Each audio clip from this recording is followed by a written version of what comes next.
Have you ever tried to change a habit or change the way you're doing something? Maybe you wanted to lose weight or make some kind of lifestyle change. And have you discovered how hard it is? And yet we're all about wanting our kids to change and their behaviors to change. So we're going to talk about that today.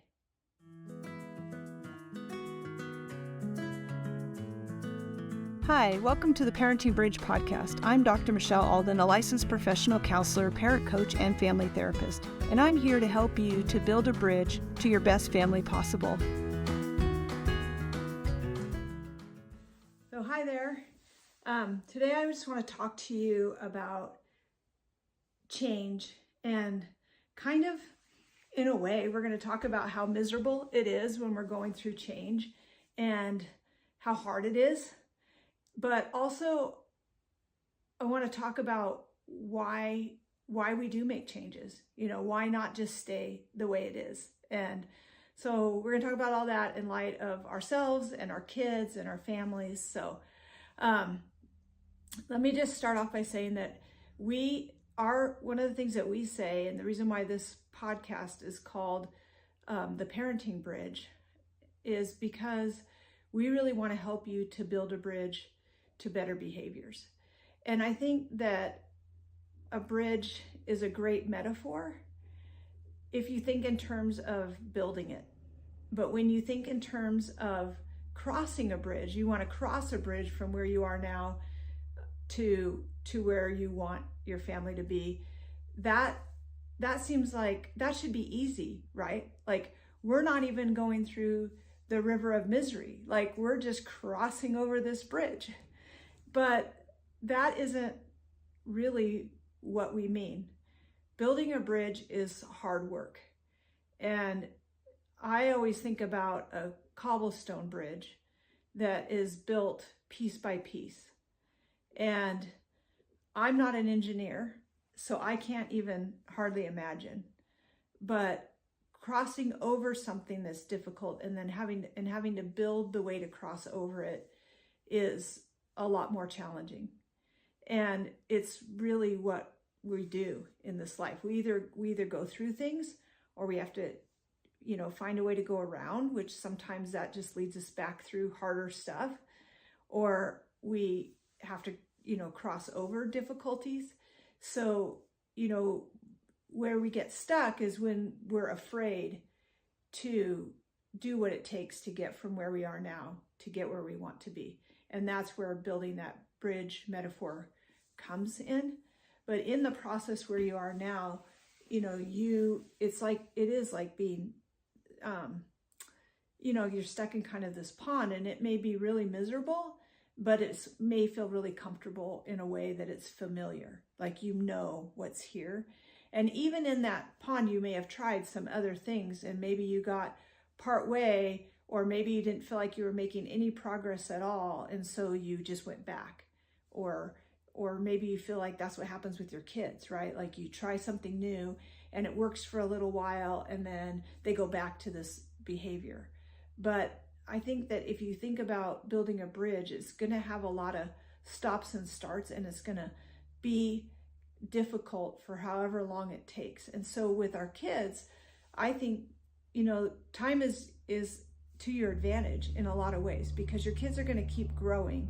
They're going to keep going forward in their life one way or another. They may be stuck in their behaviors, and your family may feel really stuck, but it's our natural thing as humans, especially in our kids, to want to grow and to go forward. But that doesn't always look like we think it should look, right? Like, they're growing and going forward, maybe having more privileges online or more time online, or, something like that. So it may still feel like you guys aren't doing anything, right? Like, what are you going to do with your life?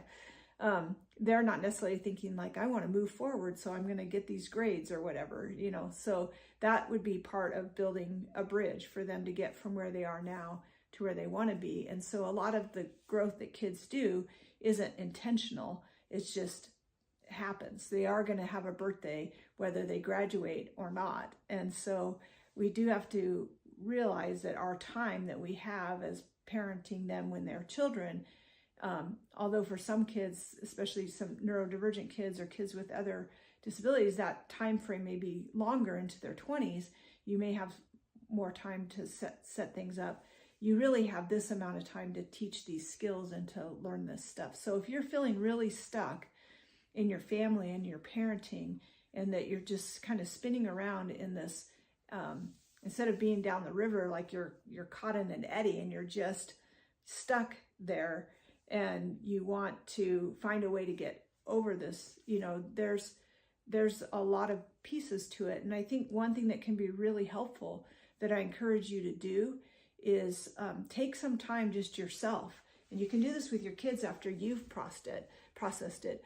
But take a piece of paper and fold it in half. And on one side, draw pictures or symbols or words, put words of what it feels like right now, wherever you're stuck, whatever part of it that you're wanting to change. To really look at what it is. Write down all the things, of what it is. Or like I said, you can draw pictures of it. I've had families do this a lot, and sometimes everyone's scattered in that picture, or it's stormy, or, whatever. And then on the other side, do a picture or symbols or words of what you want it to be, what you're hoping it will be, peaceful, people getting along, people enjoying time together, kids listening, safety, whatever those things are, draw that, that symbolizes that for you. Might be rainbows and butterflies, but then after you've done both of those sides, draw a bridge that goes from one side to the other, and write on the bridge the things that it's going to take to make it different. What will it take for you to get from where it is now to where where you want to be? And here's some things. It's going to take some hard work. It's going to take some intentional changes for you as the parent, because if you want to change your child's behavior, you're going to have to change the way you interact with that.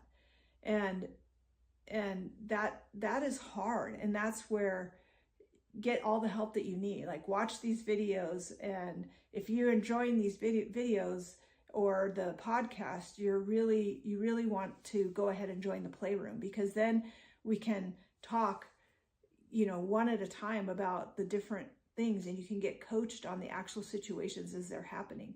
And that will help you to be more intentional as you're learning these parenting skills.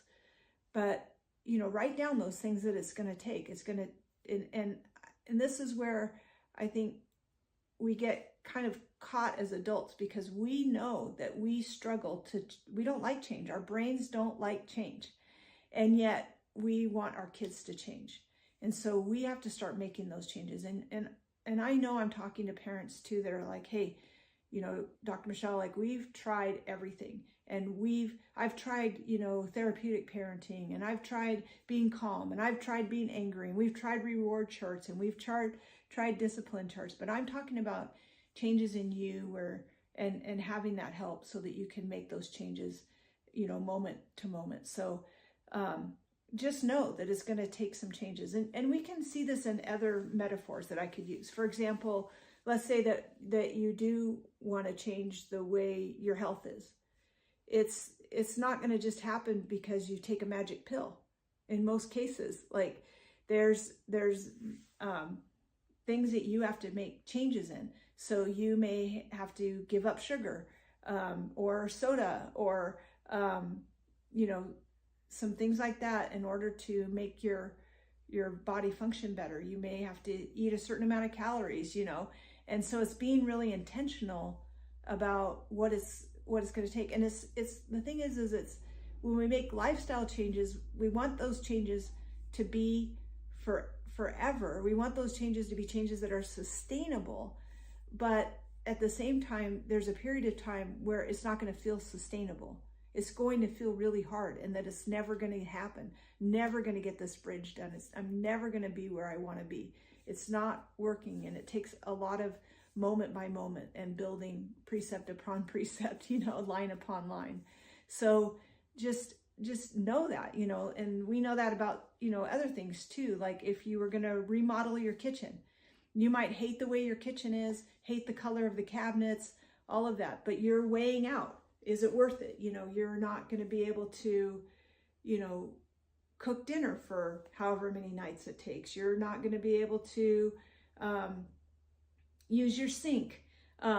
It's going to be miserable while you're going through that change, but the goal of what you want it to be is so much greater. And the interesting thing is that sometimes we're willing to spend a lot of money to make those changes.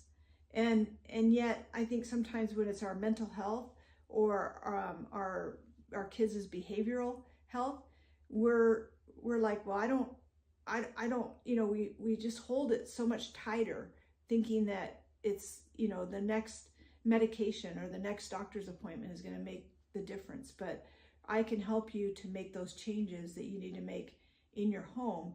And it's going to be a process. And so when people are doing our 12-week program, we tell them, like, trust the process, because it is a process. There's a reason why it's 12 weeks long. It takes a long time to learn new interactions and habits. And it's very difficult to make changes on your own.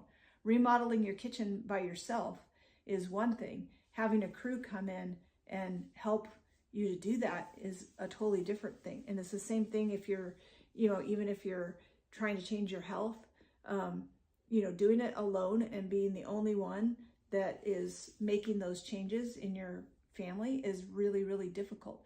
And it's the same thing with our kids. Them, they're, especially if you have one child in particular that is an especially big challenge to you, and we're expecting them to change, and yet we've got all of these things going on. So changing our dynamic, learning some different tools to come in and make those changes. Yes, it's going to be very difficult at first.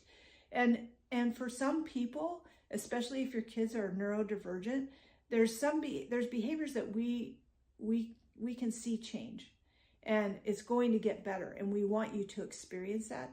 There's other things that are going to be difficulties that are going to be part of you being, on that bridge. You're going to be on that bridge for as long as it needs to be worked on, and as long as you need to be on that bridge. And so, sometimes we have this idealistic thing of what we want it to be, which I just told you to write down.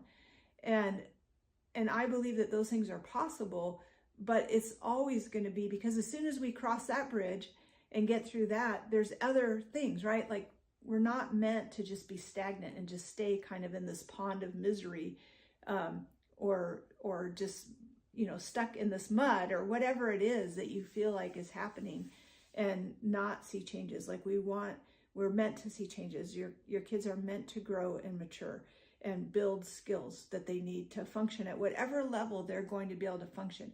And some of that is going to require you to figure out for them, like, what those levels are going to be and what's going to be okay at each level, which is part of building that bridge.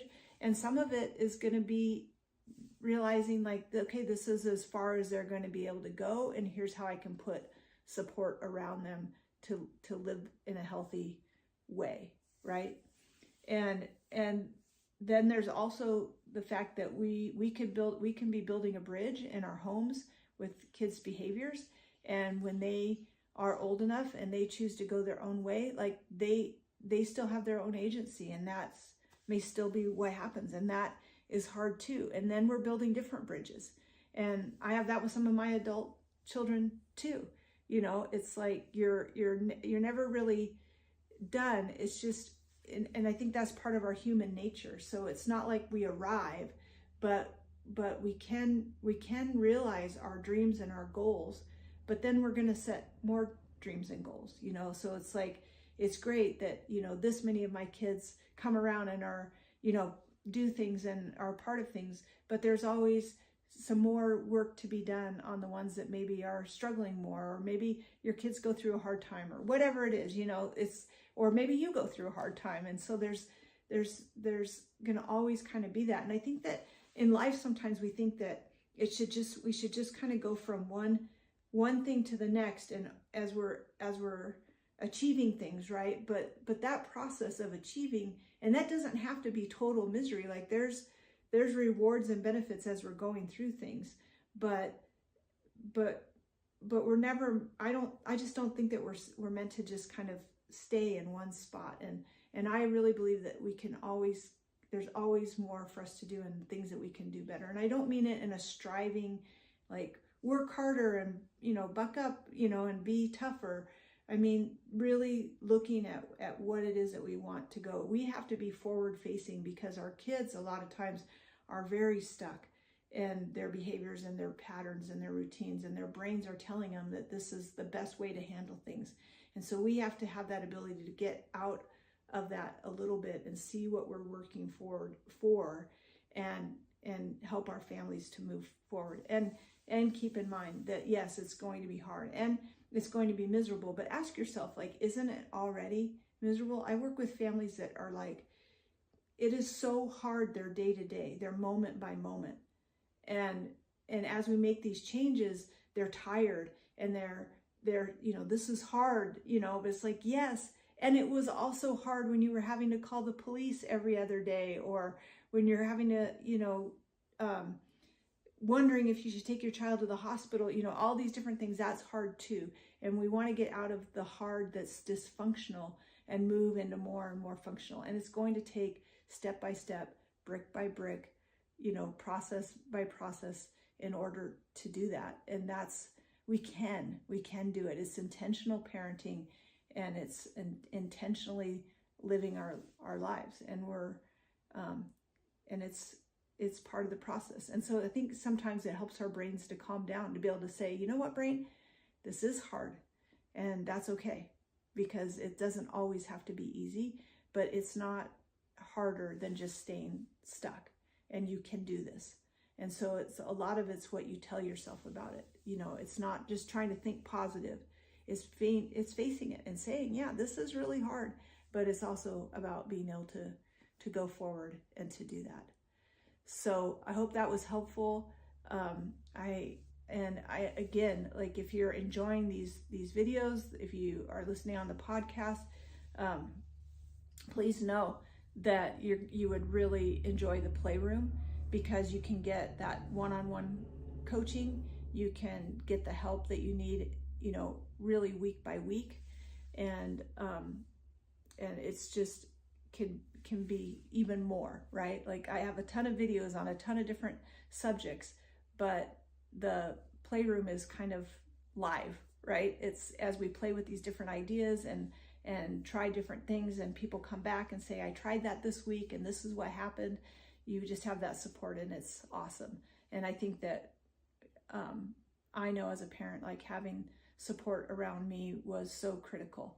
And not just somebody to take my kids, but people that were also, like, intentionally parenting and wanting to make changes in their family and wanting to have the best life possible for their kids, no matter what stage they were at, or what things that they were going through, or what futures they were facing.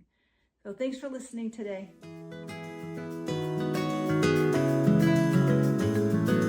Thanks for listening to The Parenting Bridge. Do you want to learn more about building a bridge to better behaviors? Pick up a copy of Dr. Michelle Alden's new book, Parenting Emotionally Distressed Kids. Or, for more resources, you can click on the link for Healthy Foundations. If you would like to leave a comment or a question for Dr. Alden, there's a link in the notes. We'll see you next time, and remember, things can always get better.